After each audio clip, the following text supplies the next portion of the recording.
may I please have your attention? It's time for speeches.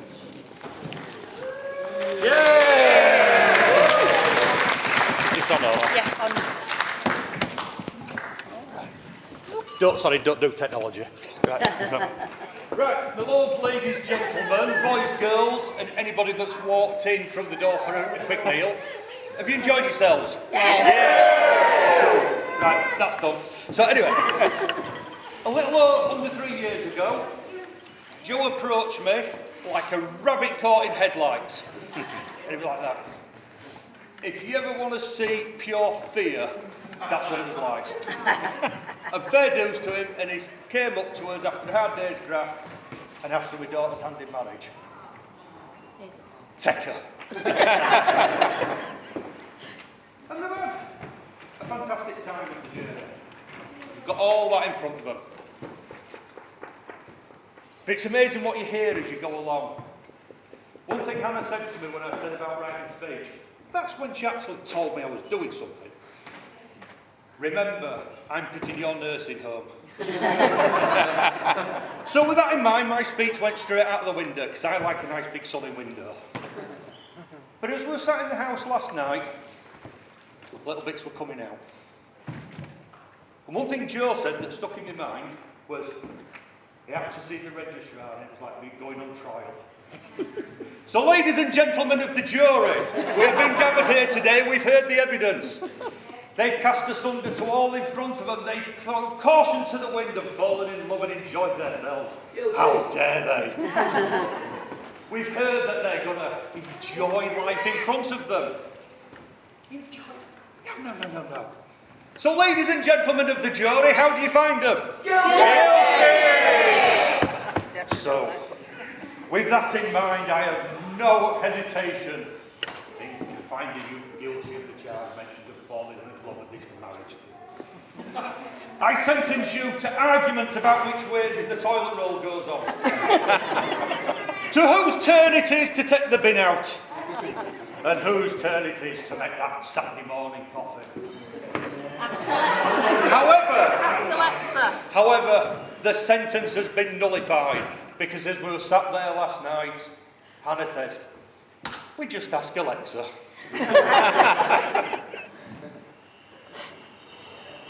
All I can say at this point, ladies and gentlemen, please raise your glasses and toast the bride and groom. Bride and groom. Cheers, babe.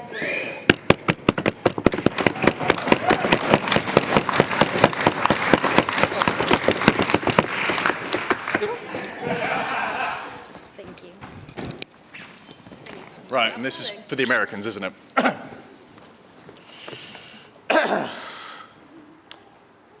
Hello, everyone.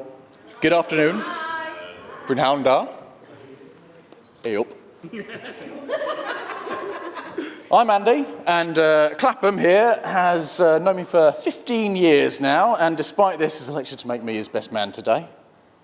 I hardly know anyone else at this wedding, apart from Joe, the lovely Hannah, and my darling wife Tamsin. But I'm sure none of you will be surprised that I'm overjoyed to be here, having left my 9-month-old daughter in Essex. I met Joe when we were students at Lampeter University, where we were full of hope, laughter, and always happy to sing a ballad down at the pub on a Thursday. But then, of course, I would stop drinking and sober up, whereas it turns out that Joe is actually just that merry. As an aside, did you lot know that he actually founded the University Folk Singing Society? Had us all singing Stan Rogers at the back of a dive pub that stank of stale beer and dog urine. Yes, they were great times, don't worry. Joe is probably the nicest man I've ever had the fortune to know, which is not so fortunate for him because I'm nothing if not an opportunistic bugger. Once I'd finished uni and had nothing to do, I thought I'll go back for a week or two, go see if the nice folks there are doing all right, have a catch-up, see how things are getting on, that sort of thing. Joe offered me his room. I thought that was very generous. I ended up staying for 2 months, and the silly sod never even charged me rent. It is with regret that I've not seen Joe enough since then. I moved to Chelmsford, yourself to Carmarthen, you never learned to drive, and like hell was I going to Carmarthen. Outside of that, as I'm sure many of you are aware, Joe is a complete and utter nerd. He studied history by dressing up in 12th century? Yep. 12th century armour and knocking 10 bells out of other people. And those in the room that are thinking, oh, that actually sounds like fun, it is. It's very cathartic. Fantastic fun. He took it too far now, though, and he's now got apparently the title of High Sheriff. Friggin' nerd. I'd be lying if I said I wasn't a bit jealous, though. And this, of course, is where the story of how these two met began.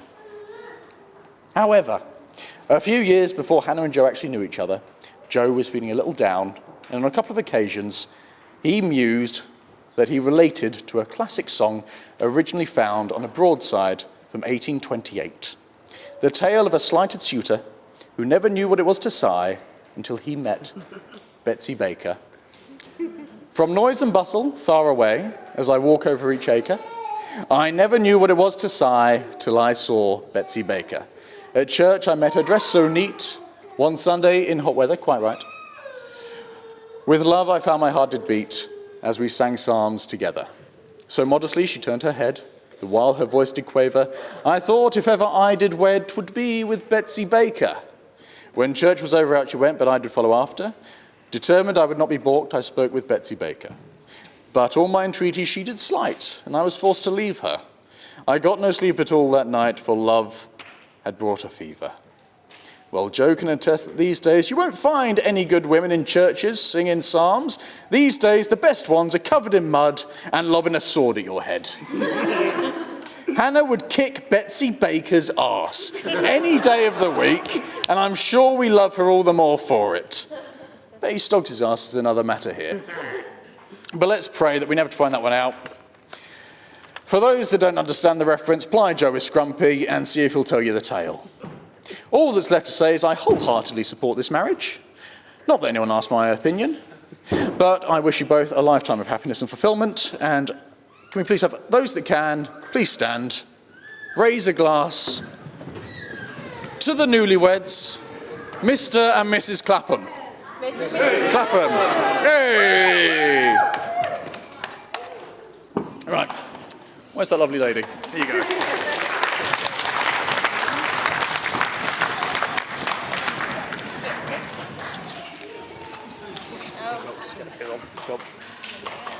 Hey up.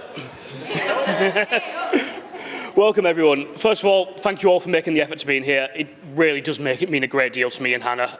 I know it's a fair old journey for a lot of you, and it's a bit of a pain in the ass to get down here, and I know it's very scary crossing that border. But you made it all safely, and we couldn't be happier that you're all here. So, I'd like to start by thanking Hannah's family, Mike, Julie, Tony and Greg, her sister Beth, and her brother Joe. Unfortunately, Tony, Greg and Joe couldn't be with us today, but they do send all their love.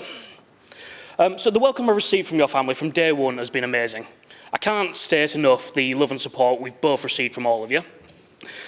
It must have been only the second or third time, yeah, Mike's already mentioned this, that I met Mike and Beth when they bravely and rather stupidly volunteered to help us move house. I think they both realised two things that day. One, me and Hannah, we own an awful lot of weird and wonderful junk. Two, Mike is definitely not as young as he used to be. After hauling a rabbit hutch, washing machine, Welsh dresser, numerous bits of armour, and God only knows what else, up 2 flights of stairs, I'm pretty certain he was regretting his decision. I'm not going to lie, as Mike already mentioned, I did take full advantage of this exhaustion as a chance to discuss me and Hannah wanting to marry. Now, it's important to mention at this point that both Beth and Matthew here already knew this was happening. Now, they thought they were being very, very sneaky peering through that window. But honestly, guys, like a pair of caffeinated meerkats. No pressure at all. Thanks a lot, guys. But genuinely, from the bottom of my heart, you've all embraced me as part of your family from first meeting. In fact, Beth said to me today, welcome to the family, but you're pretty much here anyway. It means the world to us that you could all be here. Now, to my own family. So, due to lockdown, me and Hannah had actually been dating a while before she had a chance to meet them. Now, the theory of nature versus nurture has long been debated in the scientific community. When she met my family, I think Hannah immediately understood the nurture side of that argument. She witnessed firsthand the endless kindness and patience of my mother, constantly tested by my brothers.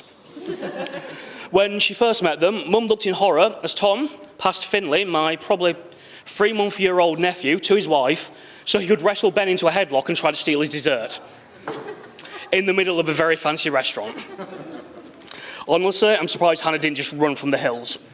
She's heard stories of us growing up, and I have to keep reassuring us that we're not animals. At least I'm not. After first meeting, it also became very clear how much myself and my dad share. Our stupid sense of humour, our impeccable taste in music, and our uncanny resemblance. Hannah immediately remarked that at least she knew what she was getting into and could see how I'd be looking in 30 years. Dad, on the other hand, had some very choice things to say when he realised Hannah grew up on the wrong side of the Pennines. All was shortly forgiven when he realised she was actually born in Leeds. I think anybody who knows me can safely say I reflect the best characteristics of all my family, and I'm sure these traits are going to serve me well as I embark upon this new journey of my life. You've all been there with me from every step of my life, and as I take this wonderful new step, I'm so glad you're all here to share it with me. To the wedding parties. I don't think we could have found a stranger collection of people even if we tried. Half of you regularly swing weapons at us, and the rest of us, I'm definitely certain, have considered it at one point or another. As is tradition, I'd like to thank Hannah's beautiful maid of honour, Beth and Jess, as the bridesmaids, but let's draw some attention to the maid of honour. Doesn't he look pretty today, everybody? Come on, stand up, do a twirl.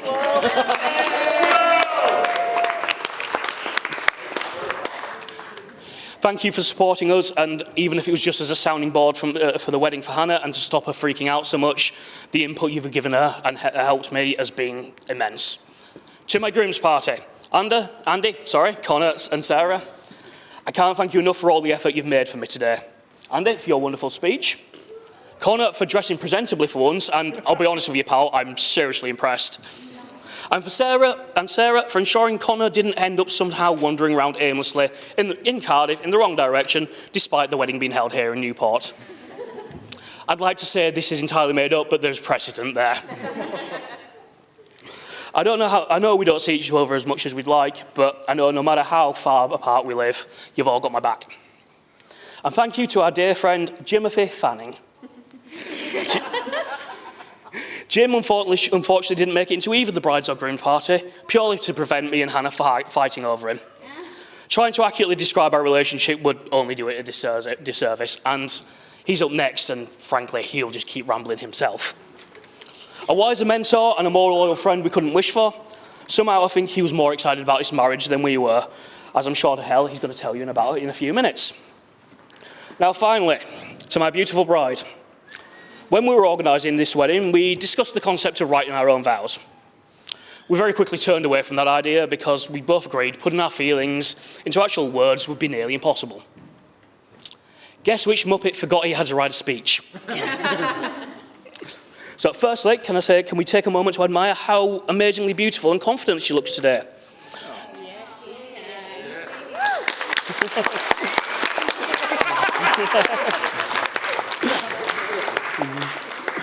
Whilst I'm sure Nana Viv is glad that Hannah didn't actually wear the shorts and t-shirt she was threatening to, I'm sure she'd have rocked that look too. So in the same vein as the rest of this speech, I'd like to thank Hannah. Thank you for making me the best cup of tea outside of Yorkshire. Thank you for your smile that even to this day will light up the whole room and my heart along with it. Thank you for letting the spare room be taken over by hundreds of tiny cowboys, American GIs and fantasy warriors. Thank you for dealing with me even when I'm being the most grumpiest, unreasonable pain in the arse in the world. Thank you for picking that blackhead under my back that I can never quite reach myself. Thank you for all the kindness and understanding even when we don't see eye to eye. Thank you for pointing out when my old t-shirts are stretched just a little bit too tight across my belly. Thank you for knowing me so deeply inside and being so instinctively able to read my mind. Thank you for finally accepting that Bruce Springsteen is indeed the boss. Keep an ear out, folks. No doubt you'll be hearing more from him this evening. Thank you for being my foundation and my rock. Although if you could be less of a rock in the morning when I'm trying to get you out of bed, it'd be helpful. Thank you for the wonderful days out, whether it's clambering through rock pools or traipsing through ancient ruins in the pouring rain, and for sharing my excitement and wonderment at that really cool bit of architecture. Thank you for being my best self, for encouraging my growth and instilling in me in confidence and self-assurance. No words can truly express the way I feel for you and the place in my heart you will hold. As we begin this next great adventure, your hand in mine, thank you, Hannah, for loving me wholly and unconditionally. So with that, I'm going to wrap it up, pass you over to Jim, and I'll ask you all to raise a glass to our new and beautiful Mrs. Hannah Clapham.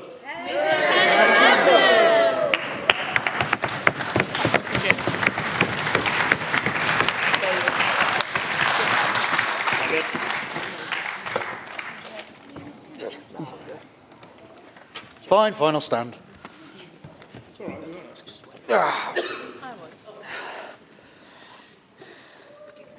I've not written anything. Those of you who know me, I suspect have taken bets on how long this is going to take. Hang on, I've got to start timing. Oh, crap.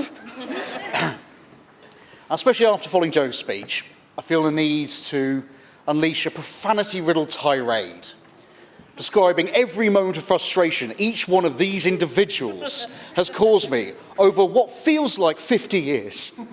I had hair when I met them. Well, I had hair when I met Joe.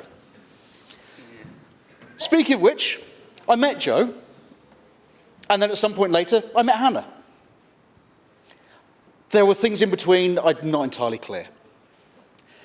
Joe's been a dear friend for a very long time.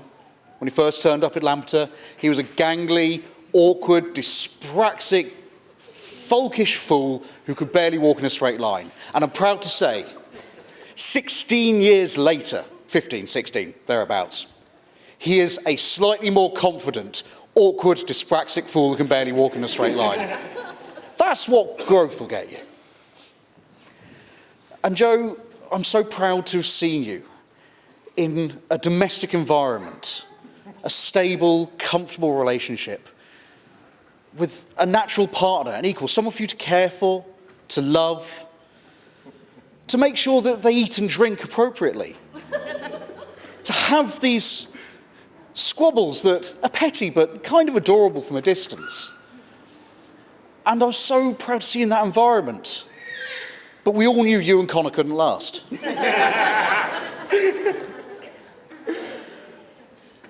And sure enough, you met Hannah. That was like Connor, but she could do things without hurting herself. And then the concussion started, but we won't get into that. It's to do with the swords, it's fine. That's not as reassuring a sentence as it was in my head. Hannah, you're indescribable. Thanks. Which is for the best. I genuinely have no words. I love you to bits. But oh my God, what are you? Don't know. Individually, you are massive headaches. You cannot look after yourselves mentally or emotionally. Neither can I, which is why we work. I could never have pictured you two as partners, each individually. What Joe's future wife looked like. What Hannah's future husband looked like. It's not this. And yet, from the very first moment I saw you two together, something special is formed. Traditionally, marriage is about partners becoming one. You genuinely are one entity now. One entity constantly at war with itself. One entity bickering about who left what lying out where. One entity complaining because she has to take the other entity to A&E for again. Because, I don't know, say a safety guard wasn't there, or a particularly vicious stitch unpicker managed to gouge a chunk out of his hand. Or one entity going, yeah, she got concussion again. But it's fine, she can see straight now. What I've seen of you two together is, well, I'm not often lost for words. But yeah, I've been so excited about today, about this union feels like a formal word, but a declaration of partnership. It's wholesome, it's very entertaining, It's mutually supportive to the point where you're both leaning so much, if one shifts, you both fall down. But it's a partnership that works. And I see today, it's not the beginning of something. It's not the end of a phase. Maybe it's the middle, maybe it's somewhere between, 2/3, 4/8, I don't know. But I look forward to every day knowing you with as much joy as I remember every day I've known you both. And so I look forward to your future and the future being friends with you. So raise your glasses. I'd like to toast to Joe, Hannah, and the future. Joe, Hannah, and the future.